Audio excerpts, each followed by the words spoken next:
यीशु के प्रिय माता पिताओं, भाइयों बहनों और बच्चों, पुनरुत्थान काल के इस तीसरे रविवार में कलीसिया हमें एक महान सत्य की ओर ले जाती है।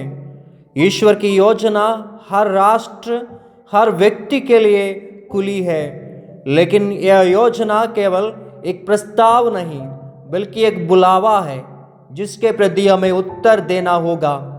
आज के पाठ हमें यह सिखाते हैं कि ईश्वर हमें बचाने के लिए एक सुनिश्चित मार्ग प्रदान करते हैं और यह मार्ग स्वयं यीशु है।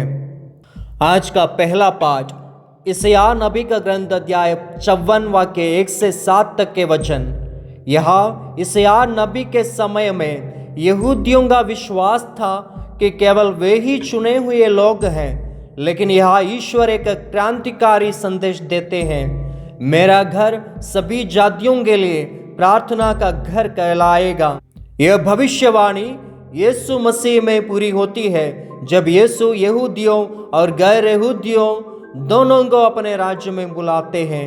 कैटेकिज्म ऑफ द कैथोलिक चर्च कहते हैं, ईश्वर का राज्य उन सभी के लिए खुला है जो उसे प्रेम और सच्चाई से स्वीकार करते हैं। संत अगस्टिन कहते हैं, नया नियम पुराने नियम में छिपा हुआ था और पुराना नियम नए में प्रकट हुआ है। इसलिए ईश्वर के साथ हमारे संबंध केवल जाति या धर्म पर निर्भर नहीं करते, बल्कि हमारे हृदय की स्थिति पर निर्भर करते हैं। आज का दूसरा पाठ प्रेरित चरित्र ग्रंथ अध्याय 5 वाक्य 34 से 42 तक के वचन फरीसी गमालियल की अद्भुत बुद्धिमत्ता दिखाती है।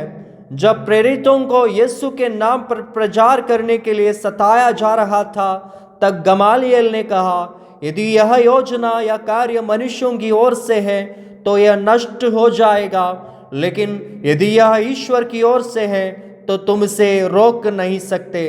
संत पोप फ्रांसिस ने इवांगेली गौडियम में कहा, सुसमाचार का प्रचार कोई मानव योजना नहीं बल्कि पवित्र आत्मा की प्रेरणा है। इसलिए जब भी हमें ईश्वरीय राज की गवाही देने में कठिनाइयां आती है, हमें याद रखना चाहिए कि यदि यह कार्य ईश्वर का है तो कोई इसे रोक नहीं सकता। आज का तीसरा वचन संत पौलुस इफिसियों के नाम पत्र अध्याय 1 वाक्य 3 से 14 तक के वचन में बताते हैं कि हम पहले से ही मसीह में चुने गए थे। मसीह में हमें छुटकारा और अनंत जीवन की प्रतिज्ञा मिली है। ये हमें आश्वस्त करता है कि हम केवल संयोग से कैथोलिक नहीं हैं, बल्कि ईश्वर की योजना का हिस्सा है। CCC 1 में लिखा है, मनुष्य को ईश्वर ने अपने साथ संबंध में जीने के लिए बनाया।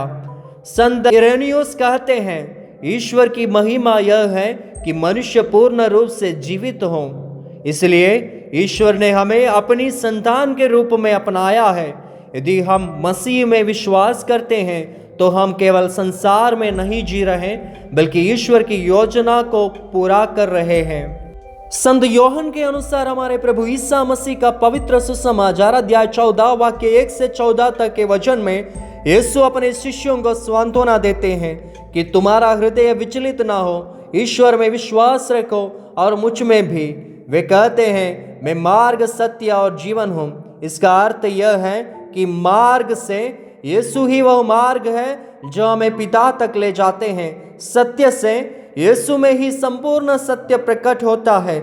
जीवन से केवल यीशु ही हमें अनंत जीवन प्रदान कर सकते हैं। संत थॉमस एक्विनास कहते हैं, यीशु मार्ग है क्योंकि वे हमें सिखाते हैं, सत्य है क्योंकि वे स्वयं ईश्वर हैं, और जीवन है क्योंकि वे हमें अनंत जीवन प्रदान करते हैं। पोप बेनेडिक्ट 16वें कहते हैं, यीशु हमें केवल एक शिक्षण नहीं देते, वे स्वयं वह सत्य है जो हमें मुक्ति देता है। इसलिए जब हम भ्रमित होते हैं तब हमें यीशु की ओर देखना चाहिए, क्योंकि वे ही हमारी यात्रा का अंतिम लक्ष्य है। इन चारों पाठों को मिलाकर एक शक्तिशाली संदेश निकलता है। यशायाह नबी हमें सिखाते हैं कि ईश्वर का राज सबके लिए खुला है।